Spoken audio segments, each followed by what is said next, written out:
ನಮಸ್ತೆ ಸ್ನೇಹಿತರೆ, ಇವತ್ತು ನಾವು ಸೆಕೆಂಡ್ PUC ಕನ್ನಡ ಪರೀಕ್ಷೆಯ ಅಂತಿಮ ತಯಾರಿಯನ್ನು ಮಾಡ್ತಾ ಹೋಗುವ ಮೊದಲಿಗೆ 1 ಅಂಕದ ಪ್ರಶ್ನೆಗಳನ್ನೆಲ್ಲ ನಾನು ನಿಮಗೆ ತಿಳಿಸ್ತಾ ಹೋಗ್ತೇನೆ. ಸರಿಯಾಗಿ ಉತ್ತರಗಳನ್ನು ಕೇಳಿಕೊಳ್ಳಿ. ಕದಡಿದ ಸಲಿಲಂ ತಿಳಿವಂದದೆಯಲ್ಲಿ ಬಂದಿರುವಂತಹ 1 ಅಂಕದ ಪ್ರಶ್ನೆಯನ್ನಷ್ಟೇ ನಾನು ನಿಮಗೆ ತಿಳಿಸ್ತಾ ಹೋಗ್ತೇನೆ. ರಾವಣನ ಎದುರು ಪ್ರತ್ಯಕ್ಷವಾದ ವಿದ್ಯಾದೇವತೆ ಯಾವುದು? ರಾವಣನ ಎದುರು ಪ್ರತ್ಯಕ್ಷವಾದ ವಿದ್ಯಾದೇವತೆ ಬಹುರೂಪಿಣಿ. ಲಕ್ಷ್ಮೀಧರ ಎಂದರೆ ಯಾರು? ಲಕ್ಷ್ಮೀಧರ ಎಂದರೆ ಲಕ್ಷ್ಮಣ. ಇವರನ್ನು ಕೊಲ್ಲುವುದಿಲ್ಲವೆಂದು ವಿದ್ಯಾದೇವತೆ ಹೇಳಿತು. ರಾಮ ಲಕ್ಷ್ಮಣರನ್ನು ಕೊಲ್ಲುವುದಿಲ್ಲವೆಂದು ವಿದ್ಯಾದೇವತೆ ಹೇಳಿತು. ರಾವಣನ ಅಂತಃಪುರದವರನ್ನು ಹಿಂಸಿಸಿದವರು ಯಾರು? ರಾವಣನ ಅಂತಃಪುರದವರನ್ನು ಹಿಂಸಿಸಿದವರು ಅಂಗದಾದಿಗಳು. ದಶಾನನ ಎಂದರೆ ಯಾರು? ದಶಾನನ ಎಂದರೆ ರಾವಣ. ಮಯತನೂಜೆ ಎಂದರೆ ಯಾರು? ಮಯತನೂಜೆ ಎಂದರೆ ಮಂಡೋದರಿ. ರಾವಣನು ಮಹಾಪೂಜೆಯನ್ನು ಎಲ್ಲಿ ಮಾಡಿಸಿದಳು? ರಾವಣನು ಮಹಾಪೂಜೆಯನ್ನು ಶಾಂತಿಜಿನ ಭವನದಲ್ಲಿ ಮಾಡಿಸಿದನು. ವಿಯಚ್ಚ ರಾಧಿಪ ಎಂದರೆ ಇವನು. ವಿಯಚ್ಚ ರಾಧಿಪ ಎಂದರೆ ರಾವಣ. ರಾವಣನು ಪ್ರಮದವನಕ್ಕೆ ಹೇಗೆ ಬಂದನು? ರಾವಣನು ಅರಲಂಬುಗಳಿಲ್ಲದ ಕಾಮನನಂತೆ ರಾವಣನು ಪ್ರಮದವನಕ್ಕೆ ಬಂದನು. ರಾವಣನ ಆಗಮನವನ್ನು ಸೀತೆಗೆ ತೋರಿದವರು ಯಾರು? ರಾವಣನ ಆಗಮನವನ್ನು ಸೀತೆಗೆ ತೋರಿದವರು ಕಚರಕಾಂತೆಯರು. ರಾವಣ ಸೀತೆಯನ್ನು ಇಲ್ಲಿ ಇರಿಸಿದ್ದನು. ರಾವಣ ಸೀತೆಯನ್ನು ಪ್ರಮದವನದಲ್ಲಿ ಇರಿಸಿದ್ದನು.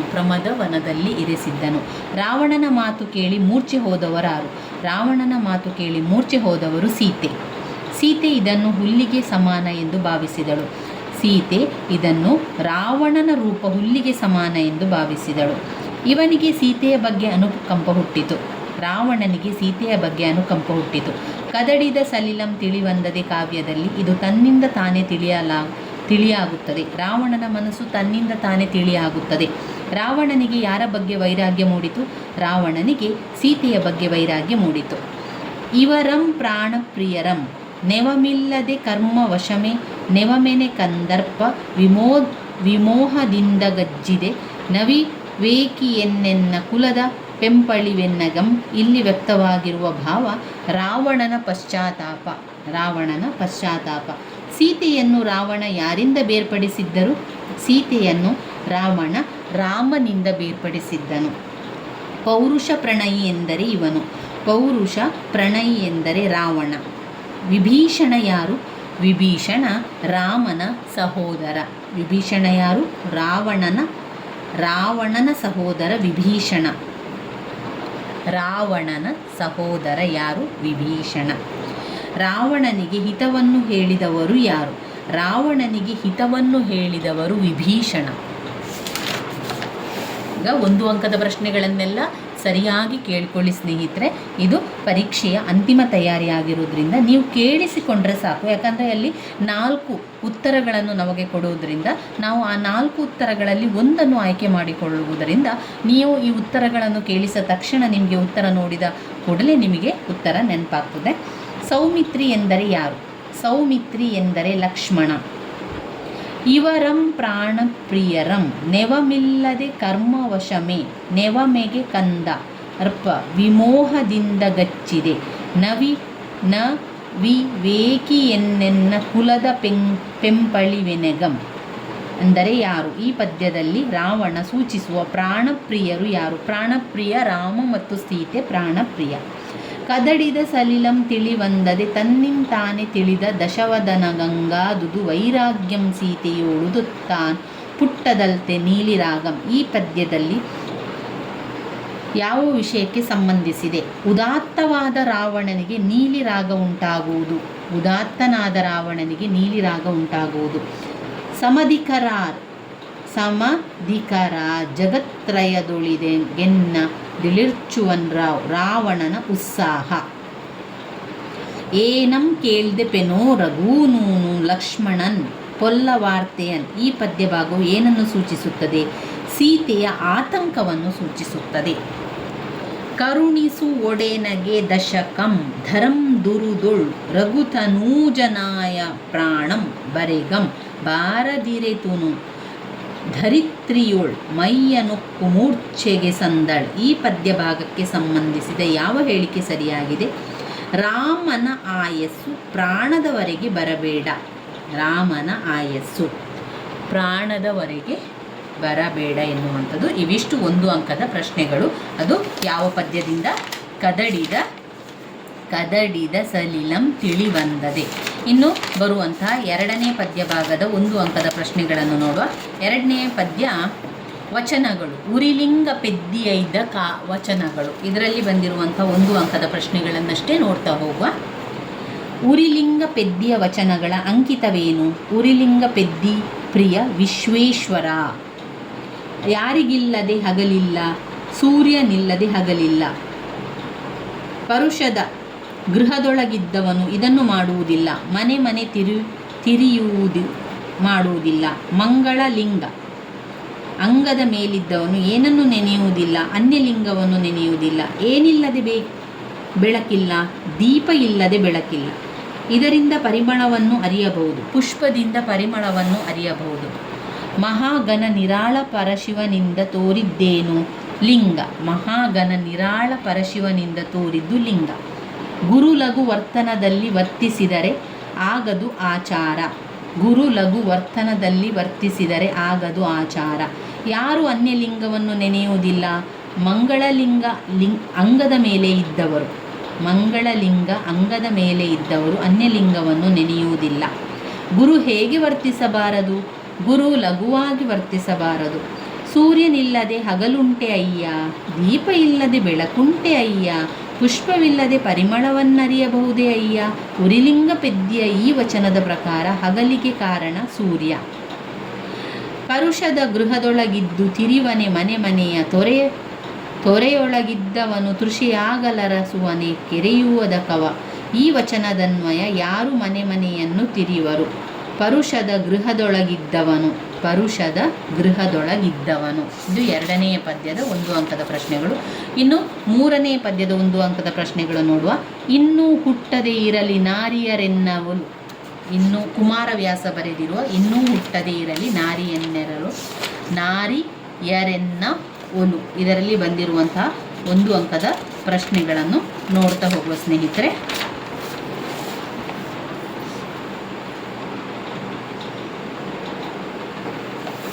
ತಾನು ಹೆಣ್ಣಾಗಿ ಹುಟ್ಟಿದುದು ಹೀಗಾಯ್ತೆಂದು ದ್ರೌಪದಿ ದುಃಖಿಸುತ್ತಾಳೆ. ಘೋರಪಾತಕ. ತಾನು ಹೆಣ್ಣಾಗಿ ಹುಟ್ಟಿದುದು ಹೀಗಾಯ್ತೆಂದು ದ್ರೌಪದಿ ದುಃಖಿಸುತ್ತಾಳೆ. ಘೋರಪಾತಕ. ಧರ್ಮರಾಯನಿಗೆ ಇವುಗಳ ಗರ ಹೊಡೆದಿದೆ. ಧರ್ಮರಾಯನಿಗೆ ಧರ್ಮ ಮತ್ತು ಕ್ಷಮೆಯ ಗರ ಹೊಡೆದಿದೆ. ಅಣ್ಣನಾಜ್ಞೆಯಲ್ಲಿ ಈತ ಭ್ರಮಿತನಾಗಿದ್ದಾನೆ. ಭೀಮ ಅಣ್ಣನಾಜ್ಞೆಯಲ್ಲಿ ಭ್ರಮಿತನಾಗಿದ್ದಾನೆ. ಇವಳನ್ನು ಪಾಂಚಾಲನಂದನೆ ಎಂದಿದ್ದಾನೆ ಕವಿ. ದ್ರೌಪದಿಯನ್ನು ಪಾಂಚಾಲನಂದನೆ ಎಂದಿದ್ದಾರೆ ಕವಿ. ರಾಜಸಭೆಯೊಳಗೆ ದ್ರೌಪದಿಯನ್ನು ಕಾಲಿನಿಂದ ಒದ್ದು ಅವಮಾನಿಸಿದವರು ಕೀಚಕ. ಇವನನ್ನು ಯಮಲೋಕಕ್ಕೆ ಕಳಿಸೆಂದು ದ್ರೌಪದಿ ಭೀಮನಿಗೆ ಹೇಳುತ್ತಾಳೆ ಕೀಚಕನನ್ನು. ಗಂಡನೋ ನೀವು ಭಂಡರೋ ಎಂದವಳು ದ್ರೌಪದಿ. ಹೆಣ್ಣು ಹರಿಬಕ್ಕೋಸುಗವೇ ತಮ್ಮಣ್ಣನಾಜ್ಞೆಯ ಮೀರಿ ಕುಂತಿಯ ಚಿನ್ನ ಬದುಕಿದನು ಎಂಬಲ್ಲಿ ಕುಂತಿಯ ಚಿನ್ನ ಭೀಮ. ಇನ್ನು ಹುಟ್ಟದೇ ಇರಲಿ ನಾರಿಯರೆನ್ನವಲು ಎಂದವರು ದ್ರೌಪದಿ. ಮಂದೆಗೆಳಿಸಿದ ಪಾಪಿ ಎಂದು ದ್ರೌಪದಿ ಯಾರನ್ನು ಕುರಿತು ಚಿಂತಿಸಿದ್ದಾಳೆ? ದುರ್ಯೋಧನನ ಕುರಿತು ಚಿಂತಿಸಿದ್ದಾಳೆ. ದ್ರೌಪದಿ ಭೀಮನನ್ನು ಕುರಿತು ನನಗೆ ಎಷ್ಟು ಬಾರಿ ಅವಮಾನವಾಗಿದೆ ಎಂದು ಹೇಳಿದ್ದಾಳೆ? 3 ಬಾರಿ ಅವನ ಅವಮಾನವಾಗಿದೆ ಎಂದು ಹೇಳಿದ್ದಾಳೆ. ತೋಳ ಹೊರೆ ನಿಮಗೇಕೆ ಭೂಮಿಪಾಲ ವಂಶದೊಳು ದಿಸಲೇ ತಕೆ ಎಂಬ ದ್ರೌಪದಿಯ ಮಾತು ಇವರ ಕುರಿತಾದದ್ದು, ಪಾಂಡವರ ಕುರಿತಾದದ್ದು. ಮನದೊಳಗೆ ಹಗೆಗಳನ್ನು ಹಿಂಡಿದವರು ಯಾರು? ಮನದೊಳಗೆ ಹಗೆಗಳನ್ನು ಹಿಂಡಿದವರು ಭೀಮ. ಭೀಮ ಸಿಟ್ಟಿನಿಂದ ಈ ವಂಶದ ಹೆಸರನ್ನೇ ಅಳಿಸಿಬಿಡುವೆ ಎನ್ನುತ್ತಾನೆ. ವಿರಾಟ ವಂಶದ ಹೆಸರನ್ನೇ ಅಳಿಸಿಬಿಡುವೆ ಎನ್ನುತ್ತಾನೆ. ಭೀಮ ತಪ್ಪು ಮಾಡಿದನು ಎಂದೇನಾದರೂ ದೇವತೆಗಳು ದೂರಿದರೆ ಅವರಿಗೆ ಏನು ಮಾಡುವೆ ಎಂದು ಹೇಳುತ್ತಾನೆ. ಮೂತಿಯನ್ನು ಪರ್ವತಕ್ಕೆ ತಿಕ್ಕುವೆನುವನು. ವಲ್ಲಭೆ ಬರವೇನು ಮುಖದಲ್ಲಿ, ತಲ್ಲಣವೇ ತಲೆದೋರುತ್ತಿದೆಂದಳು. ಇಲ್ಲದು ಸಿರಿರುಳೇಕೆ ಬಂದೆ ಲತಾಂಗಿ ಹೇಳೆಂದೆ. ಈ ಪದ್ಯದಲ್ಲಿ ಹೀಗೆಂದು ದ್ರೌಪದಿಯನ್ನು ಪ್ರಶ್ನಿಸಿದವರು ಭೀಮ. ಕಲಹಕಾದೊಡೆ ನಾವು ರಮಿಸುವ ರುಳಿದವರು ಬಳಿಕೇನು ಗಾದೆಯ ಬಳಕೆ ಕೆಲವರು ಗಳಿಸಿದೊಡೆ ಕೆಲರುಂಡು ಜಾರುವವರು. ಈ ಪದ್ಯ ಭಾಗದಲ್ಲಿ ಭೀಮನು ದ್ರೌಪದಿಯನ್ನು ಕುರಿತು ತನ್ನ ಕಾರ್ಯದ ಬಗ್ಗೆ ಏನೆಂದು ತಿಳಿಸಿದ್ದಾನೆ? ಯುದ್ಧ ಜಗಳಕ್ಕೆ ಮಾತ್ರ. ಮಂದೆಗೆಳೆಸಿದ ಪಾಪಿ ಕೌರವನಂದು ಮುಂದಲೆ ವಿಡಿದು ಸೈಂಧವ ಬಂದು ಬಳಿಕಾರಣ್ಯವಾಸದೊಳೆನ್ನ ನೆಳೆದೊಯ್ದು ಅರಣ್ಯವಾಸದಲ್ಲಿದ್ದಾಗ ದ್ರೌಪದಿಯನ್ನು ಎಳೆದೊಯ್ದವನು ಸೈಂಧವ.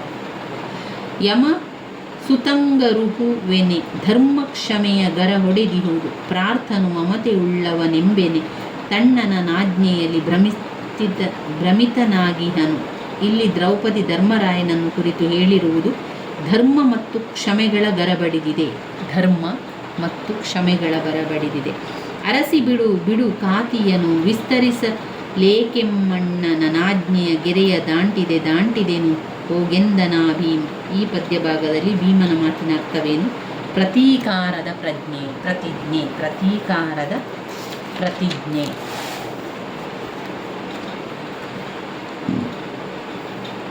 ರಮಣರಿವರೀನಾಯ ಕೊಲಲಕ್ಷ ಮರು ನಿಸ್ಸಂದೇಹವೆಂದಳು ತನ್ನ ಮನದೊಳಗೆ. ಈ ಸಾಲುಗಳಲ್ಲಿನ ನಾಯಪದ ಯಾರೆಂದು ಸಂಕೇತಿಸುತ್ತಿದೆ? ಕೀಚಕ. ಇನ್ನು ಹುಟ್ಟದೇ ಇರಲಿ ನಾರಿಯರೆನ್ನವಲು ಉಳಿದವರಿಬ್ಬರು ರಮಣರಿವರೀ ನಾಯ ಕೋಲಲಕ್ಷಮರು. ಈ ಸಾಲುಗಳಲ್ಲಿ ದ್ರೌಪದಿ ಹೇಳಿದ ಅಕ್ಷಮರು ನಕುಲ ಸಹದೇವ. ಎಲ್ಲರೊಳು ಕಲಿ ಭೀಮನೇ ಮಿಡು ಕುಳ್ಳ ಗಂಡನು ಹಾನಿ ಹರಿಬಕೆ ನಿಲ್ಲದಂಗೈಸುವನು ಕಡು ಹಾಳಿಯುಳ್ಳವನು ಕಡು ಕೋಪಿ ಎಂದು. ಗಂಡರೈವರು ಮೂರು ಲೋಕದ ಗಂಡರೊಬ್ಬಳ ನಾಳದಿ ದಾರಿ ಗಂಡರೋ ನೀವು ಭಂಡರೋ ಹೇಳೆಂದಳೆಂದು ಮುಖಿ. ಗಂಡರೈವರು ಅಸಮರ್ಥರು ಅಂತ ಹೇಳುವಂಥದ್ದು. ಕಲಹಕಾದೊಡೆ ನಾವು ರಮಿಸುವರುಳಿದವರು ಎಂದು ಹೇಳುವಾಗ ಭೀಮನಲ್ಲಿರುವ ಭಾವ ಉಳಿದ ಪಾಂಡವರ ಬಗ್ಗೆ ಅಸಮಾಧಾನ. ಹೆಂಡತಿಯ ಹರಿಬದಲಿಯೊಬ್ಬನೇ ಗಂಡುಗೂಸೆ ವೈರಿಯನು ಕಡಿಕ ಕಂಡವನ ಮಾಡುವನು ಮೇನ್ ತನ್ನೊಡಲ ನಿಕ್ಕುವನು. ಗಂಡನ ಕರ್ತವ್ಯ ನಿಷ್ಠೆ. ಬಸುರ ಬಗೆವೆನೆ ಕೀಚಕನ ಮಿಸುಕಿ ದೊಡೆ ವೈರಾಟ ವಂಶದ ಹೆಸರ ತೊಡೆವೆನೆ ನಮ್ಮವರಿ ನರಿದೊಡೆ ಕೌರವ ವಜ್ರವ ಕುಸುರಿದರಿವೆನು. ಈ ಸಾಲುಗಳಲ್ಲಿ ಮೂಡಿಬಂದ ಚಿಂತನೆ ದ್ರೌಪದಿಯ ರಕ್ಷಣೆಗೆ ಭೀಮನ ಪ್ರತಿಜ್ಞೆ. ದ್ರೌಪದಿಯ ರಕ್ಷಣೆಗೆ ಭೀಮನ ಪ್ರತಿಜ್ಞೆ. ಕೆಲಬರು ಗಳಿಸಿದೊಡೆ ಕೆಲರುಂಡು ಜಾರುವರು. ಈ ಗಾದೆ ಮಾತು ಯಾವ ಹೇಳಿಕೆ ಸಮರ್ಥಿಸಿದೆ? ಕಷ್ಟಪಡದೆ ಸುಖ ಬಯಸುವವರು. ಕಷ್ಟಪಡದೆ ಸುಖ ಬಯಸುವವರು. ಇನ್ನು ಬರುವಂಥ ಯಾವ ಪದ್ಯದಲ್ಲಿ ಒಂದು ಅಂಕದ ಪ್ರಶ್ನೆಗಳಿದೆ ನೋಡುವ. ಪಗೆಯಂ ಬಾಲಕನೆಂಬರೆ. ಪಗೆಯಂ ಬಾಲಕರೆಂಬರೆ ಎನ್ನುವಂಥದ್ದಲ್ಲಿ ಒಂದು ಅಂಕದ ಪ್ರಶ್ನೆಗಳನ್ನು ನೋಡ್ತಾ ಹೋಗುವ ಸ್ನೇಹಿತರೆ. ಪಗೆಯಂ ಬಾಲಕನೆಂಬರೆ ಈ ಪದ್ಯದಲ್ಲಿ ಬಂದಿರುವಂತಹ ಒಂದು ಅಂಕದ ಪ್ರಶ್ನೆಗಳನ್ನು ನೋಡುವ.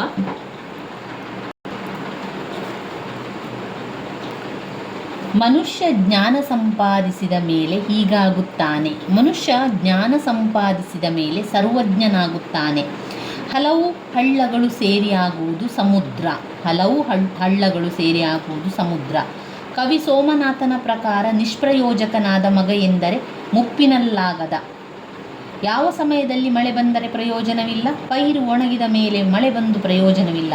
ಹಗೆಯನ್ನು ಈ ರೀತಿ ಉಪೇಕ್ಷಿಸಬಾರದು. ಹಗೆಯನ್ನು ಬಾಲಕನೆಂದು ಉಪೇಕ್ಷಿಸಬಾರದು. ಬಂಡೆಯನ್ನು ಯಾವುದರಿಂದ ಮಾತ್ರವೇ ಸೀಳಬಹುದು? ಬಂಡೆಯನ್ನು ಚಾಣದಿಂದ ಮಾತ್ರ ಸೀಳಬಹುದು. ಇದನ್ನು ಬಲ್ಲವನು ವೀರನಾಗಲು ಸಾಧ್ಯ. ಇರಿಯಲು ಬಲ್ಲವನು ವೀರನಾಗಲು ಸಾಧ್ಯ. ರಾಜನಾಗಲು ಏನನ್ನು ತೊರೆದಿರಬೇಕು? ರಾಜನಾಗಲು ಕೋಪವನ್ನು ತೊರೆದಿರಬೇಕು. ಯೋಗಿ ಎಂದರೆ ಯಾರು? ಯೋಗಿ ಎಂದರೆ ಅರಿಷಡ್ವರ್ಗ ಗೆದ್ದವನು. ಪುಲಿಗೆರೆ ಸೋಮನಾಥನ ಅಂಕಿತ ಹರ ಹರ ಶ್ರೀ ಚೆನ್ನ ಸೋಮೇಶ್ವರ. ಹರ ಹರ ಶ್ರೀ ಚೆನ್ನ ಸೋಮೇಶ್ವರ. ಉಣದೀರ್ಘ ಧನ ಮಿರ್ದೊಡೇನು ಸುತ ನೀರ್ದೆ ಮುಪ್ಪಿನಲ್ಲಾಗದ.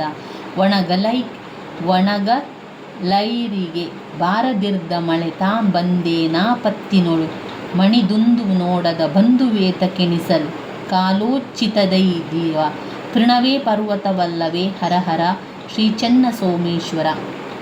ಈ ಸಾಲುಗಳಲ್ಲಿ ಯಾವ ಹೇಳಿಕೆ ಸರಿಯಾಗಿದೆ? ಪೈರು ಒಣಗುತ್ತಿರುವ ಕಾಲದಲ್ಲಿ ಬಾರದಿರುವ ಮಳೆ ನಿಷ್ಪ್ರಯೋಜಕ. ಚಿಗುರೆಂದು ಮೇಲೆ ಬೇವು ಸ್ವಾದಬಹುದೇ ಜೇಳ್ ಚಿಕ್ಕದೆಂದಳ್ ಕರಿಂ ತೆಗೆಯಲ್ ಕಚ್ಚದೆ ಪಾಲ ನೋಡಿ ಪಣಿಯಂ ಸಾಕಲ್ಕೆ ವಿಶ್ವಾಸವೇ. ಚಿಕ್ಕದೆಂದು ಯಾವುದನ್ನು ಉತ್ಪ್ರೇಕ್ಷಿಸಬಾರದು. ತೆರಬಲ್ಲರ್ಪೊಣೆಯಕ್ಕುದೈ ಈ ಸಾಲಿನ ಅರ್ಥ. ತನ್ನ ಕೈಯಿಂದ ದಂಡ ತೆರಬಲ್ಲ ಸಾಮರ್ಥ್ಯ ಇರುವವರು ಜವಾಬ್ದಾರಿ ಹೊಂದಬೇಕು. ತನ್ನ ಕೈಯಿಂದ ದಂಡ ತೆರಬಲ್ಲ ಸಾಮರ್ಥ್ಯ ಇರುವವನು ಜವಾಬ್ದಾರಿಯನ್ನು ಹೊಂದಬೇಕು. ಮುಂದಿನ ಪದ್ಯದ 1 ಅಂಕದ ಪ್ರಶ್ನೆಗಳನ್ನು ನೋಡುವ. ಇನ್ನು ಬರುವಂತಹ ಪದ್ಯ ಜಾಲಿಯ ಮರದಂತೆ. ಜಾಲಿಯ ಮರದಂತೆಯ 1 ಅಂಕದ ಪ್ರಶ್ನೆಗಳನ್ನು ನೋಡ್ತಾ ಹೋಗುವ. ಜಾಲಿಯ ಮರದಂತೆ ಪದ್ಯ ಭಾಗದಲ್ಲಿ ಬರುವಂತಹ 1 ಅಂಕದ ಪ್ರಶ್ನೆಗಳನ್ನು ನೋಡ್ತಾ ಹೋಗುವ. ಜಾಲಿಯ ಮರದಂತಿರುವವರು ಯಾರು? ಜಾಲಿಯ ಮರದಂತಿರುವವರು ದುರ್ಜನರು. ಧರೆಯೊಳಗೆ ದುರ್ಜನರು ಈ ರೀತಿ ಇದ್ದಾರೆ. ಧರೆಯೊಳಗೆ ದರ್ಜನರು ಜಾಲಿಯ ಮರದಂತೆ ಇದ್ದಾರೆ. ಜಾಲಿಯ ಮರ ಯಾರಿಗೆ ನೆರಳು ಕೊಡುವುದಿಲ್ಲ? ಬಿಸಿಲಲ್ಲಿ ಬಳಲಿ ಬಂದವರಿಗೆ ಜಾಲಿಯ ಮರ ನೆರಳು ಕೊಡುವುದಿಲ್ಲ. ಜಾಲಿಯ ಮರ ಇವರಿಗೆ ಹಣ್ಣು ಕೊಡುವುದಿಲ್ಲ. ಹಸಿದು ಬಂದವರಿಗೆ ಹಣ್ಣು ಕೊಡುವುದಿಲ್ಲ. ಜಾಲಿಯಲ್ಲಿ ಇದರ ವಾಸನೆ ಇಲ್ಲ, ಕುಸುಮದಲ್ಲಿ ವಾಸನೆ ಇಲ್ಲ. ಜಾಲಿಯ ರಸಸ್ವಾದ ಹೇಗಿರುತ್ತದೆ? ಜಾಲಿಯ ರಸಸ್ವಾದ ವಿಷದಂತಿರುತ್ತದೆ. ದುರ್ಗಂಧ ಬಿಡದಿರುವುದು ಇದು. ಊರ ಹಂದಿ ದುರ್ಗಂಧ ಬಿಡದಿರುವುದು. ತತ್ವಜ್ಞಾನವನ್ನು ಕೇಳದವರು ಯಾರು? ಘೋರ ಪಾಪಿಗಳು ತತ್ವಜ್ಞಾನವನ್ನು ಕೇಳದವರು. ಘೋರ ಪಾಪಿ ಇದನ್ನು ಬಿಡುವುದಿಲ್ಲ, ಕ್ರೂರ ಕರ್ಮವನ್ನು ಬಿಡುವುದಿಲ್ಲ. ದುರ್ಜನರ ಇಂಥ ಮಾತಿಗೆ ಕೊನೆಯಿಲ್ಲವೆಂದು ಪುರಂದರದಾಸರು ಹೇಳಿದ್ದಾರೆ. ಭಿನ್ನಾಣದ ಮಾತಿಗೆ ಕೊನೆಯಿಲ್ಲ. ಜಾಲಿಯ ಮುಳ್ಳು ಹೀಗೆ ಆವರಿಸುತ್ತದೆ, ಮೂಲಾಗ್ರ ಪರಿಯಂತೆ ಆವರಿಸಿರುತ್ತದೆ. ಪುರಂದರದಾಸರ ಕೀರ್ತನೆಗಳ ಅಂಕಿತ ಪುರಂದರ ವಿಠಲ. ಬಿಸಿಲಲ್ಲಿ ಬಳಲಿ ಬಂದವರಿಗೆ ನೆರಳಿಲ್ಲ, ಹಸಿದು ಬಂದವರಿಗೆ ಹಣ್ಣು ಇಲ್ಲ, ಕುಸುಮ ವಾಸನೆ ಇಲ್ಲ, ಕೂಡಲ ಸ್ಥಳವಿಲ್ಲ. ರಸದಲ್ಲಿ ಸ್ವಾದವು ವಿಷದಂತೆ ಇರುತಿಹ. ಜಾಲಿಯ ಮರದಲ್ಲಿ ಹಸಿದು ಬಂದವರಿಗೆ ಡ್ಯಾಶ್ ಇರುವುದಿಲ್ಲ, ಹಣ್ಣು ಇರುವುದಿಲ್ಲ. ತನ್ನಿಂದ ಉಪಕಾರ ತೊಡಕಾದವರು ಇಲ್ಲ, ಭಿನ್ನಾಣದ ಮಾತಿಗೆ ಕೊನೆ ಇಲ್ಲ. ಅನ್ನಕ್ಕೆ ಸೇರಿದ ಕುನ್ನಿ ಮಾನವರಂತೆ ಇನ್ನಿವರ ಕಾರ್ಯವು ಪುರಂದರ ವಿಠಲ. ಪುರಂದರದಾಸರು ಈ ಕೀರ್ತನೆಯಲ್ಲಿ ಕುನ್ನಿ ಮಾನವರು ಎಂದು ಯಾರನ್ನು ಕರೆದಿದ್ದಾರೆ? ಭಿನ್ನಾಣದ ಮಾತುಗಳನ್ನಾಡುವವರನ್ನು ಕುನ್ನಿ ಮಾನವರು ಎಂದಿದ್ದಾರೆ. ಊರ ಹಂದಿಗೆ ಶಾಡ್ರಸ್ ಸಾನ್ನವನ್ನಿಕ್ಕಲು ನಾರುವ ದುರ್ಗಂಧ ಬಿಡಲಲ್ಲದೆ ಎಂಬಲ್ಲಿ ಶಾಡ್ರಸಾನ್ನವೆಂದರೆ 6 ರೀತಿಯ ಆಹಾದ ರುಚಿಗಳು. 6 ರೀತಿಯ ಆಹಾದ ರುಚಿಗಳಾಗಿರುತ್ತದೆ. ಇದು ಈ ಒಂದು ಪದ್ಯದಲ್ಲಿ ಬಂದಿರುವಂತಹ 1 ಅಂಕದ ಪ್ರಶ್ನೆಗಳಾಗಿದೆ. ಇನ್ನು ಬರುವಂತಹ ಪದ್ಯ ಹಬ್ಬಲಿ ಅವರ ರಸಬಳ್ಳಿ. ಹಬ್ಬಲಿ ಅವರ ರಸಬಳ್ಳಿ. ತಾಯಿಯು ಇದು ಸ್ಥಿರವಲ್ಲವೆಂದು ಹೇಳಿದ್ದಾಳೆ. ತಾಯಿಯು ಬಂಗಾರ ಸ್ಥಿರವಲ್ಲ ಎಂದು ಹೇಳಿದ್ದಾಳೆ. ತಾಯಿಯು ಬಂಗಾರ ಸ್ಥಿರವಲ್ಲ. ತಾಯಿಯು ಇದು ಸ್ಥಿರವಲ್ಲ ಎಂದು ಹೇಳಿದ್ದಾಳೆ. ಬಂಗಾರ ಸ್ಥಿರವಲ್ಲ ಎಂದು ಹೇಳಿದ್ದಾಳೆ. ಬಡತನ ಬಂದಾಗ ಇವರನ್ನು ಬಡಿಯಬೇಡವೆಂದು ಜನಪದರು ಹೇಳಿದ್ದಾರೆ. ಬಡತನ ಬಂದಾಗ ಬಾಲರು ಇವರನ್ನು ಬಡಿಯಬೇಡೆಂದು ಜನಪದರು ಹೇಳಿದ್ದಾರೆ. ಉತ್ತಮರ ಗೆಳೆತನ ಹೀಗಿರಬೇಕು, ಪುತ್ತಳಿ ಬಂಗಾರದ ಹಾಗಿರಬೇಕು. ನೆರೆಯವರು ಎಂಥವರಾಗಿರಬೇಕು? ನೆರೆಯವರು ಬುದ್ಧಿವಂತರಾಗಿರಬೇಕು. ಸುಣ್ಣದ ಹರಳಾದುದು ಏನು? ದೇಹ. ಬೇವಿನ ಮರ ಈ ಕಾಲಕ್ಕೆ ತಂಪು, ಬೇಸಗೆ ಕಾಲಕ್ಕೆ ತಂಪು. ತಾಯಿಯನ್ನು ಇದಕ್ಕೆ ಹೋಲಿಸಲಾಗಿದೆ. ತಾಯಿಯನ್ನು ಜ್ಯೋತಿಗೆ ಹೋಲಿಸಲಾಗಿದೆ. ಹೆಣ್ಣು ಮಕ್ಕಳ ದುಃಖವನ್ನು ಬಲ್ಲವರು ಇವರು. ಹೆಣ್ಣು ಮಕ್ಕಳ ದುಃಖವನ್ನು ಬಲ್ಲವರು ತಾಯಿ. ಹೆತ್ತವ್ವನನ್ನು ನೆನೆಯುವುದು ಈ ಹೊತ್ತಿನಲ್ಲಿ ಬೆಳ್ಳಿ ಚುಕ್ಕಿ ಮೂಡುವಾಗ. ಗರತಿ ತವರಿಗೆ ಹೀಗೆ ಹರಸುತ್ತಾಳೆ. ಹಬ್ಬಲಿ ಅವರ ರಸಬಳ್ಳಿ. ಯಾರು ಇದ್ದರೂ ನನ್ನ ತಾಯವ್ವನೋಲರ, ಸಾವಿರ ಕೊಳ್ಳಿ ಒಲಿಯಾಗ ಇದ್ದರ, ಜ್ಯೋತಿ ನೀನ್ಯಾರ ಹೋಲರ. ಹೆತ್ತ ತಾಯಿಯ ಶ್ರೇಷ್ಠತೆ ಬಗ್ಗೆ ಹೇಳುವಂಥದ್ದು. ಉಂಗೂರ ಉಡದಾರ ಮುರಿದರ ಮಾಡಿಸಬಹುದು, ಮಡದಿ ಸತ್ತರ ತರಬಹುದು. ಹಡೆದಂತಹ ತಂದಿ ತಾಯಿ ಎಲ್ಲಿ ಸಿಕ್ಕಾರ. ಈ ಜನಪದರು ಈ ಪದ್ಯದಲ್ಲಿ ಯಾರು ಸತ್ತರೆ ಮತ್ತೆ ತರಬಹುದು ಎಂದಿದ್ದಾರೆ, ಮಡದಿ ಸತ್ತರೆ ಮತ್ತೆ ತರಬಹುದು ಎಂದಿದ್ದಾರೆ. ಮಂದಿ ಮಕ್ಕಳೊಳಗ ಚಂದಾಗೊಂದಿರಬೇಕ, ನಂದೀಯ ಶಿವನ ದಯದಿಂದ ಹೋಗಾಗ. ಮಂದಿ ಬಾಯಾಗ ಇರಬೇಕು, ನೆರೆಹೊರೆಯವರ ಜೊತೆಗೆ ಸಹ ಬಾಳುವೆಯ ಜೀವನ. ಬಂಗಾರ ನಿನಗೆ ಸ್ಥಿರವಲ್ಲ ಮಧ್ಯಾಹ್ನದ ಬಿಸಿಲು ಹೋಳೋದು ತಡವಲ್ಲ ಅಂದರೆ ಬಂಗಾರ ಹಣ ಸಂಪತ್ತು ಯಾರಲ್ಲಿಯೂ ಶಾಶ್ವತವಾಗಿ ನೆಲೆಸುವುದಿಲ್ಲ. ಇನ್ನು ಬರುವಂತಹ ಪದ್ಯದ 1 ಅಂಕದ ಪ್ರಶ್ನೆಗಳನ್ನು ನೋಡುವ. ಇನ್ನು ಬರುವಂತಹ ಪದ್ಯ ಬೆಳಗು ಜಾವ. ಬೆಳಗು ಜಾವ ಪದ್ಯದಲ್ಲಿ ಬರುವಂತಹ 1 ಅಂಕದ ಪ್ರಶ್ನೆಗಳನ್ನು ನೋಡ್ತಾ ಹೋಗುವ. ಜೇನ್ನೊಣದ ಹೆದೆಗೆ ಹೂಬಾಣ ಹೂಡಿದವರು ಮಾರ.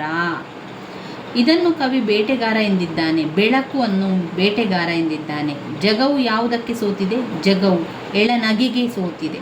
ಹುಸಿನಿದ್ದೆಗೆ ಸಾಕು ಎಂದು ಕವಿ ಇವರಿಗೆ ಹೇಳಿದ್ದಾರೆ. ಮಕ್ಕಳಿಗೆ ಹುಸಿನಿದ್ದೆ ಸಾಕೆಂದು ಹೇಳಿದ್ದಾರೆ. ಇದಕ್ಕೆ ಸೆಳವಿದೆ ಎಂದು ಕವಿ ಹೇಳುತ್ತಾರೆ. ಜೀವನದ ನದಿಗೆ ಸೆಳವಿದೆ ಎಂದು ಹೇಳಿದ್ದಾರೆ. ಕ್ಷಣ ಉರುಳಿದ ಮೇಲೆ ಏನು ಬರುತ್ತದೆ ಎಂದು ಕವಿ ಹೇಳಿದ್ದಾರೆ. ಕ್ಷಣ ಉರುಳಿದ ಮೇಲೆ ಮರಣ ಬರುತ್ತದೆ. ಕವಿಯ ಪ್ರಕಾರ ಯಾವುದು ಮತ್ತೆ ಚಿಗುರುತ್ತದೆ? ಮರ ಮತ್ತೆ ಚಿಗುರುತ್ತದೆ. ಇದು ಚಿಂತನದಿ ಮುಳುಗಿರಲಿ ಎಂದು ಕವಿ ಹೇಳುತ್ತಾನೆ. ಮುಪ್ಪು ಚಿಂತನದಿ ಮುಳುಗಿರಲಿ. ತಡವೇಕೆ ಪಾನ ಕೇಳಿ ಮೊದಲಾಗಲೀಗ ಅಂಗಡಿಯ ಕದವ ಈ ಕ್ಷಣಕ್ಕೆ ತೆರೆಯ ಹೇಳಿ. ಎಂಬಲ್ಲಿ ಅಂಗಡಿಯ ಕದ ತೆರೆಯುವುದೆಂದರೆ ಬದುಕು ಎಂಬ ವ್ಯಾಪಾರವನ್ನು ದುಡಿಸಿಕೊಳ್ಳುವುದು. ಬದುಕು ಎಂಬ ವ್ಯಾಪಾರವನ್ನು ದುಡಿಸಿಕೊಳ್ಳುವುದು. 10 ಬಾನ್ ಹೊಗರಲುಂಟು ಮರ ಚಿಗುರಲುಂಟು ಬರಲುಂಟೆ ಸುಗ್ಗಿ ಮತ್ತೆ. ಮುಳುಗಿರಲಿ ಮುಪ್ಪು ಚಿಂತನದಿ ತಾನು ಹರೆಯಕ್ಕೆ ಬೇರೆ ಹೊತ್ತೆ. ಪ್ರಕೃತಿಯದು ಚಕ್ರಾಕಾರದ ಚಲನೆ. ಜೀವನವೆಂಬುದು ನದಿಮುಖ ಚಲನೆ. ಪ್ರಕೃತಿ ಚಕ್ರಾಕಾರದ ಚಲನೆ. ಜೀವನವೆಂಬುದು ನದಿಮುಖ ಚಲನೆಯಾಗಿರುವಂಥದ್ದು. ಇನ್ನು ಬರುವಂತಹ ಪದ್ಯಭಾಗ ಯಾವುದು ಅಂತ ನೋಡುವ. ಮುಂಬೈ ಜಾತಕ ಪದ್ಯಭಾಗದ 1 ಅಂಕದ ಪ್ರಶ್ನೆಗಳನ್ನು ನೋಡ್ತಾ ಹೋಗುವ.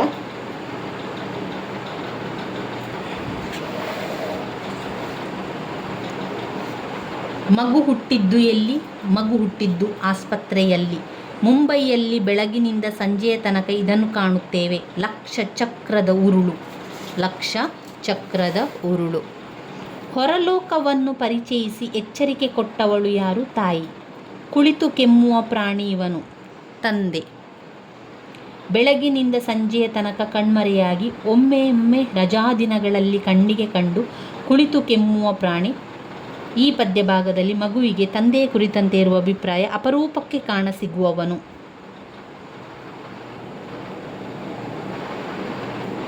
ತಾನಾಗಿ ಕಲಿತದ್ದು ಏನನ್ನು? ಬಣ್ಣಗಳ ಕಡೆಗೆ ಕಣ್ಣಾಡಿಸಿದುದು. ಲಕ್ಷದಾರಿಗಳ ಚದುರಂಗದಾಟ ಇದು ಜೀವನ. ಕನಸು ಬಂಡಿಯ ಕೆಳಗೆ ನಿದ್ರಿಸುವುದು ಹೀಗೆ. ಹಾಸುಗಂಬಿಯ ಹಾಗೆ. ರಸ್ತೆಯಂಚಿನಲ್ಲೇ ಕೈ ಹಿಡಿದು ನಡೆಸಿದಳು ತಾಯಿ. ಕಾದು ತೂಕಡಿಸಿದವರು ಯಾರು? ಮಡದಿ. ಕ್ಯೂ ನಿಲ್ಲು, ಫುಟ್ಪಾತಿನಲ್ಲೇ ಸಂಚರಿಸು, ರಸ್ತೆ ದಾಟುವನೆಚ್ಚರಿಕೆ. ಈ ಸಾಲಿನಲ್ಲಿ ಕವಿಯ ಭಾವನೆ ನಗರದ ಜೀವನದ ಭಯ ಮತ್ತು ನಿಯಮಗಳನ್ನು ಕಲಿಸುವುದು. ಸಾವಿರ ಗಾಲಿ ಉರುಳಿ ಹೊರಳುವ ರಸ್ತೆಯಂಚಿನಲ್ಲಿ ಕೈ ಹಿಡಿದು ನಡೆಸಿದವಳು. ಇರುವ ಒಂದಿಂಚು ಕೋಣೆಯಲ್ಲೇ ಹೊರಲೋಕವನ್ನು ಪರಿಚಯಿಸಿ ಎಚ್ಚರಿಕೆ ಕೊಟ್ಟವಳು. ಮಗುವಿಗೆ ಮೌಲ್ಯ ಕಲಿಸಿದ ತಾಯಿ. ಏಳುವುದು, ಬಟ್ಟೆಯಲ್ಲಿ ಮೈತುರುಕಿ ಓಡುವುದು ಎಂಬ ಮುಂಬೈ ಜಾತಕ ಕವಿಯ ಸಾಲಿನ ಭಾವ ನಗರದ ಅವಸರದ ಬದುಕು. ಇನ್ನು ಬರುವಂತಹ ಪದ್ಯಭಾಗ ಶಿಲುಬೆ ಏರಿದ್ದಾನೆ ಪದ್ಯಭಾಗವನ್ನು ಬರೆದವರು KS ನಿಸಾರ್ ಅಹಮದ್ ಅವರು. ಅಲ್ಲಿ 1 ಅಂಕದ ಪ್ರಶ್ನೆಗಳು. ಕ್ರಿಸ್ಮಸ್ ಪ್ಲಾಸ್ಟಿಕ್ ನಕಲಿನ ಹುಬ್ಜತೆಗೆ ಈ ರೂಪ ಕರುಣಿಸಿದೆ. ಗಿಡದ. ಕ್ರಿಸ್ಮಸ್ ಸಂದರ್ಭದಲ್ಲಿ ಹತ್ತಿ ಈ ಕೆಲಸ ಮಾಡಿದೆ. ಮಂಜಿನ ಕೆಲಸ ಮಾಡಿದೆ. ಶಿಲುಬೆ ಏರಿದ್ದು ಇವರು ಜೀಸಸ್ನ ಎಡಬಲದಲ್ಲಿ ಇವರನ್ನು ತೂಗಿ ಸನ್ಮಾನಿಸಲಾಗಿದೆ. ಕೊಲೆಗಾರರನ್ನು. ಜೀಸಸ್ನ ಮುಖಮುದ್ರೆ ಯಾತನೆಯಲ್ಲೂ ಇದನ್ನು ದುಡಿಯುವಂತಿದೆ. ಒಳ್ಳೆಯ ಮಾತು. ಜೀಸಸ್ನ ಶಿಲುಬೆಗೆ ಏರಿಸಿದವರು ಯಾರ ವಕಾಲತ್ತು ನಡೆಸಿದರು? ಬರಬ್ಬನ ವಕಾಲತ್ತು. ದೈವಿ ರಾಜ್ಯ ಬಂದೇ ತಿರುಗುತ್ತದೆ ಎಂಬ ಭರವಸೆಯಲ್ಲಿರುವವನು ಜೀಸಸ್. ಕವಿಯ ಪ್ರಕಾರ ನಮ್ಮ ಕಣ್ಬೆಳಕನ್ನು ಇಲ್ಲಿ ಕಿತ್ತೆಸೆಯಲಾಗಿದೆ. ಬಂದೀಖಾನೆ. ಕವಿಯ ಪ್ರಕಾರ ಇದು ತಿಂಗಳಿಗೊಮ್ಮೆ ದೀಪ ಹಚ್ಚದ ಸ್ಥಳ. ದಲಿತರ ಸೋಗೆಬಿಲ. ಇವರ ಕಂಬನಿಯ ನೊರೆಸಿ ಜೀಸಸ್ ಶಿಲುಬೆ ಏರಿದ್ದಾನೆ. ಶೋಷಿತರ ಯಾತನೆಗೂ ನಲ್ವಾತನೆ ನುಡಿದ ಮುಖಮುದ್ರೆ. ಈ ಸಾಲಿನಲ್ಲಿ ವ್ಯಕ್ತವಾಗಿರುವ ಭಾವ ಸಾವಿನ ಸಂಕಟವನ್ನು ಮೀರಿದ ಪ್ರೀತಿ. ನೀವು ಬಡಿದ ಸುತ್ತಿಗೆಗಳು ಮೊಳೆಗಳು ಮಕುಟ ಹೆಣೆದ ಮುಳ್ಳುಗಳು, ಹಬ್ಬಿಸಿದ ಸುಳ್ಳುಗಳು, ರೋಮನ್ನರ ಕಿವಿ ದೆಬ್ಬಿಸುವ ಕೊಂಬುಗಳು, ಕಾಲರಾಯನ ಗುಜರಿ ಸೇರಿಲ್ಲ, ಕ್ರೌರ್ಯ ಮತ್ತು ಹಿಂಸೆಯ ನಿರಂತರತೆ. ಇರುವ ತನಕ ನಿಮ್ಮ ಸಾಮ್ರಾಜ್ಯ, ಆಗುತ್ತೇನೆ ಕ್ರೋಧ, ತಿಳಿಗೇಡಿತನಕ್ಕೆ ರಾಜ್ಯ. ಈ ಸಾಲುಗಳು ಕೆಳಗಿನ ಯಾವುದಕ್ಕೆ ಪೂರಕವಾಗಿದೆ? ಹಿಂಸೆ ಎದುರು ಪ್ರೀತಿಯನ್ನು ಬಿತ್ತುತ್ತೇನೆ. ಇನ್ನು ಬರುವಂತಹ ಪದ್ಯಭಾಗ, ಒಂದು ಹೂ ಹೆಚ್ಚಿಗೆ ಇಡುತ್ತೀನಿ. ಲಲಿತಾ ಸಿದ್ಧ ಬಸವಯ್ಯನವರು ಬರೆದಿರುವ ಒಂದು ಹೂ ಹೆಚ್ಚಿಗೆ ಇಡುತ್ತೀನಿ ಪದ್ಯಭಾಗದಲ್ಲಿ ಬಂದಿರುವಂಥ 1 ಅಂಕದ ಪ್ರಶ್ನೆಗಳನ್ನು ನೋಡ್ತಾ ಹೋಗುವ. ಒಂದು ಹೂ ಹೆಚ್ಚಿಗೆ ಇಡುತ್ತೀನಿ, ಇದರಲ್ಲಿ 1 ಅಂಕದ ಪ್ರಶ್ನೆಗಳು. ಮುದುಕಿಯ ಭಯಕ್ಕೆ ಕಾರಣ ಇದು. ಮಗ ಸೊಸೆ ಗದರಬಹುದು ಎಂಬುದು. ಮುದುಕಿ ಇವರ ಜೊತೆ ಇದ್ದಾಳೆ, ದೊಡ್ಡ ಮಗನ ಜೊತೆ ಇದ್ದಾಳೆ. ಮುದುಕಿಗೆ ಇವರಿಂದ ಫೋನ್ ಕರೆ ಬಂದಿತ್ತು ಮುದುಕನಿಂದ. ಮುದುಕ ಇರುವುದು ಇಲ್ಲಿ ಅಸ್ಸಾಮಿನಲ್ಲಿ. ಮುದುಕಿ ಇವರೊಂದಿಗೆ ಮಾತನಾಡಿ ತನ್ನ ಬಾಯ ತುರಿಕೆ ಕಡಿಮೆ ಮಾಡಿಕೊಳ್ಳುತ್ತಾನೆ ನೆರೆಹೊರೆಯವರೊಂದಿಗೆ. ಮುದುಕ ಇದನ್ನು ತಬ್ಬಿ ಹಿಡಿದಿದ್ದಾನೆ ಫೋನು ಗೂಡನ್ನು. ಮುದುಕಿ ಮಹಡಿಯ ಮೇಲಿರುವ ಇವರನ್ನು ಕಾಡಿ ಕರೆಯುತ್ತಾಳೆ ಮೊಮ್ಮಗಳನ್ನು. ಮೊಮ್ಮಗಳು ಏನು ಮಾಡುತ್ತಿದ್ದಳು? ಕಂಪ್ಯೂಟರ್ನಲ್ಲಿ ಮುಳುಗಿದ್ದಳು. ಮೊಮ್ಮಗಳು ಫೋನ್ನೆತ್ತಿ ಕುಕ್ಕಿ ಹೀಗೆಂದಳು, ರಾಂಗ್ ನಂಬರ್ ಎಂದಳು. ಮುದುಕಿ ಇವರಿಗೆ ಹೊರಗಿನ ಕೆಲಸ ಸಮ್ಮಿಲಿಸಲಿ ಎನ್ನುತ್ತಾಳೆ ಸೊಸೆಗೆ. ಮುದುಕಿ ಯಾವ ದೇವರಿಗೆ ಹರಕೆ ಹೊತ್ತಳು? ಗುಟ್ಟೆ ಮಲ್ಲಪ್ಪನಿಗೆ. ಮುದುಕಿಯು ಏನೆಂದು ಹರಕೆ ಹೊತ್ತಳು? ನಿನ್ನ ಪಾದಕ್ಕೆ ಒಂದು ಹೂ ಹೆಚ್ಚಿಗೆ ಇಡುತ್ತೀನಿ. ಮಾತೆ ಮರೆತು ಹೋಗಿದೆ ಕಣೆ ಎನ್ನುತ್ತಾನೆ ಫೋನ್ ಮಾಡಿದಾಗಲೆಲ್ಲ. ಮಾತನಾಡು ಆಡು ಮಾತನಾಡುತ್ತಿರು, ನಿಲ್ಲಿಸಬೇಡ ಎಂದು ಗೋಗರೆಯುತ್ತಾನೆ. ಈ ಸಾಲುಗಳಲ್ಲಿ ಒಂಟಿತನದ ಚಟಪಟಿಕೆಯನ್ನು ಕಾಣಿಸುತ್ತಿದೆ. ಈಗಾಗಲೇ ಬಂದು ಬಿದ್ದಿರುವ ಅಗಣಿತದ ಮೊರೆಗಳ ಬಟ್ಟಲಿಗೆ ಈಗ ಇನ್ನೊಂದು ಸೇರ್ಪಡೆ ಆ ಲೀಲಾ ಮಾತ್ರನಿಗೆ. ಆ ಸಾಲುಗಳಲ್ಲಿ ಧ್ವನಿಸುತ್ತಿರುವ ಭಾವ ಪ್ರಾರ್ಥನೆಯ ತೀವ್ರತೆ. ಇನ್ನು ಬರುವಂತಹ ಮುಂದಿನ ಪದ್ಯ, ಹತ್ತಿ ಚಿತ್ತ ಮತ್ತು. ಹತ್ತಿ ಚಿತ್ತ ಮತ್ತು ಪದ್ಯದಲ್ಲಿ ಬಂದಿರುವಂತಹ 1 ಅಂಕದ ಪ್ರಶ್ನೆಗಳನ್ನು ನೋಡ್ತಾ ಹೋಗುವ. ಇಲ್ಲಿ ಬಂದಿರುವಂತಹ 1 ಅಂಕದ ಪ್ರಶ್ನೆಗಳು.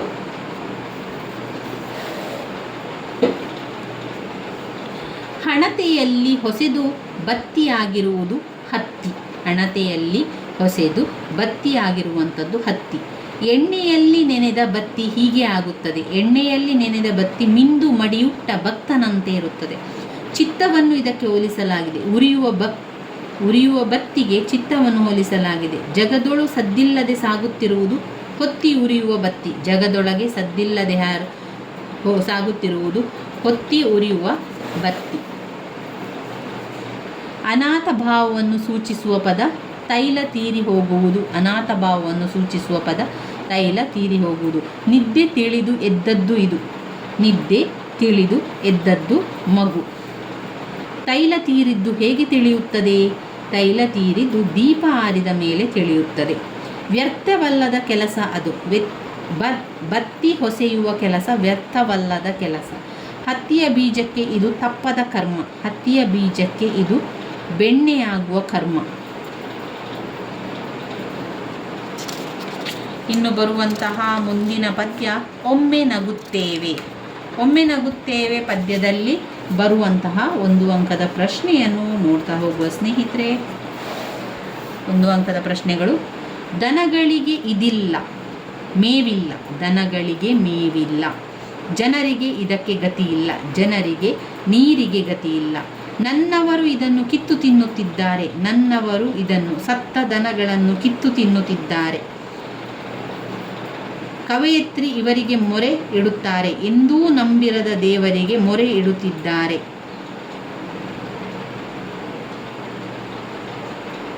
ಕವಯತ್ರಿ ಯಾವುದಕ್ಕೆ ಧಿಕ್ಕಾರವಿರಲಿ ಎನ್ನುತ್ತಾರೆ? ದೀನ ದಲಿತತನಕ್ಕೆ ಕವಯತ್ರಿ ಧಿಕ್ಕಾರವಿರಲಿ ಎನ್ನುತ್ತಾರೆ.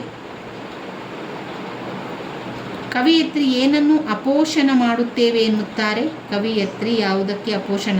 ನನ್ನವರ ದಾರಿದ್ರ್ಯವನ್ನು ಪೋಷಣ ಮಾಡುತ್ತೇವೆ ಎನ್ನುತ್ತಾರೆ. ಜನರನ್ನು ಇವರಿಂದ ಪಾರು ಮಾಡುತ್ತೇವೆ ಎಂದು ಕವಯಿತ್ರಿ ಹೇಳುವರು. ಜನರನ್ನು ಹೊಗೆಯಿಂದ ಪಾರು ಮಾಡುತ್ತೇನೆ ಎಂದು ಹೇಳುವರು. ಧನಗಳಿಗೆ ಮೇವಿಲ್ಲ, ಜನಗಳಿಗೆ ನೀರಿಲ್ಲ, ಗಂಜಿಗೂ ಗತಿಯಿಲ್ಲ. ಈ ಪದ್ಯದ ಸಾಲುಗಳಲ್ಲಿ ಮೂಡಿ ಬಂದಿರುವಂತಹ ಭಾವ ಶೋಷಣೆಯ ತೀವ್ರತೆ.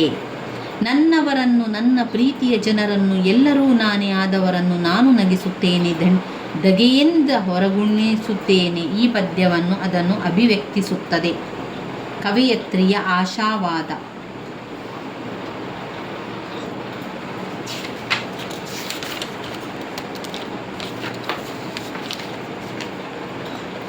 ಇಲ್ಲಿ 2024-2025 ಸಾಲಿನ ಹೊಸ ಪ್ರಶ್ನೆ ಪತ್ರಿಕೆಯ ಇಲ್ಲಿ ಬಂದಿರುವಂತೆ ಹೊಂದಿಸಿ ಬರೆಯುವಂಥ ಪ್ರಶ್ನೆಗಳನ್ನು ಕೊಟ್ಟಿದ್ದಾರೆ ನೋಡಿ ಸ್ನೇಹಿತರೆ. ಇಲ್ಲೆಲ್ಲ ಕೂಡ ಅವರು ಹೊಂದಿಸಿ ಬರೆಯುವಂಥ ಪ್ರಶ್ನೆಗಳನ್ನು ಕೊಟ್ಟಿದ್ದಾರೆ. ಇವಿಷ್ಟು ಪದ್ಯಗಳು ನಾವು ಈಗ ನೋಡಿರುವಂತಹ ಪದ್ಯಗಳು. ಒಮ್ಮೆ ನಗುತ್ತೇವೆ ತನಕ ಇರುವಂಥದ್ದು ಕೊನೆಯ ಪದ್ಯ ಆಗಿರುವಂಥದ್ದು. ಈಗ ನಾವು ಪದ್ಯ ಭಾಗದಲ್ಲಿ ಸಂಪೂರ್ಣವಾದ 1 ಅಂಕದ ಪ್ರಶ್ನೆಗಳನ್ನು ನೋಡ್ಕೊಂಡಿದ್ದೇವೆ. ಇದನ್ನೊಮ್ಮೆ ಕೇಳಿಕೊಂಡ್ರೆ ನಿಮಗೆ ಎಲ್ಲ ಪದ್ಯ ಭಾಗದ 1 ಅಂಕದ ಪ್ರಶ್ನೆಗಳು ಕಲಿತಂತೆ ಆಗ್ತದೆ. ಇನ್ನು ಬರುವಂಥದ್ದು ನಾವು ಹೊಂದಿಸಿ ಬರೆಯುವುದನ್ನು ಮುಂದಿನ ವಿಡಿಯೋದಲ್ಲಿ ಸಂಪೂರ್ಣ ಹೊಂದಿಸಿ ಬರೆಯುವುದನ್ನು ನೋಡ್ತಾನೆ ಹೋಗುವ. ಆವಾಗ ನಿಮಗೆ ಎಲ್ಲ ಹೊಂದಿಸಿ ಬರೆಯುವುದನ್ನು ಕೇಳಿಕೊಂಡ್ರೆ ಸಾಕು, ನಿಮಗೆಲ್ಲ ಉತ್ತರಗಳು ನೆನಪಿಗೆ ಬರ್ತದೆ ಸ್ನೇಹಿತರೆ.